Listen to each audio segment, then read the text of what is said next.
"Walk right in there," Costa had said. "He won't kill you, not at first at least. He's the loneliest man in the universe because he's given up one world for another that he hasn't gained yet. There will be no one he can confide in. He'll know you have come to kill him, but he won't be able to resist talking to you first. Particularly if you make it easy for him to defeat you. Not too easy. He must feel he is outthinking you. You'll have a gun for him to take away, but that will be too obvious. This small gun will be hidden as well, and when he finds that too, he should be taken off his guard. Not much, but enough for you to kill him. Don't wait. Do it at the first opportunity." Out of the corner of his eye, Neel could see the radio phone clipped to the front of his jacket. It was slightly tarnished, looking like any one of 10,000 in daily use, almost a duplicate of the one Hengly wore. A universal symbol of the age, like the keys and small change in his pockets. Only Neel's phone was a deadly weapon. Product of a research into sudden death that he had never been aware of before. All he had to do was get it near Hengly. The mechanism had been armed when he put it on. It had a range of 2 feet. As soon as it was that far from any part of Hengly's body, it would be actuated. "Can I ask you a question, Hengly?" His words cut loudly through the run of the other man's speech. Hengly frowned at the interruption, then nodded permission. "Go ahead," he said. "What would you like to know?" "The obvious. Why did you do it? Change sides, I mean. Give up a positive work for this negative corruption."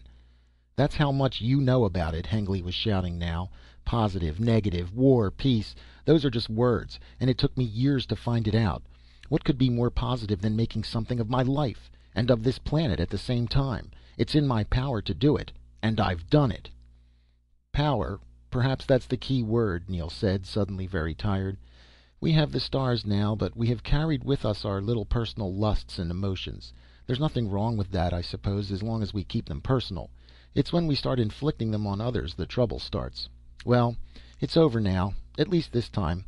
With a single easy motion he unclipped the radio phone and flipped it across the desk towards Hengly.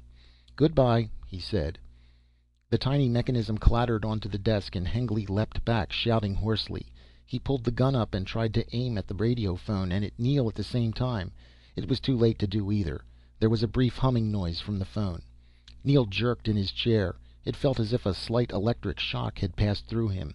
He had felt only a microscopic percentage of the radiation. Hengly got it all. The actuated field of the device had scanned his nervous system, measured and tested it precisely, then adjusted itself to the exact micro frequency that carried the message in his efferent nerve system. Once the adjustment had been made, the charged condensers had released their full blasts of energy on that frequency. The results were horribly dramatic. Every efferent neuron in his system carried the message full power. Every muscle in his body responded with a contraction of full intensity. Neel closed his eyes, covered them, turned away gasping. It couldn't be watched.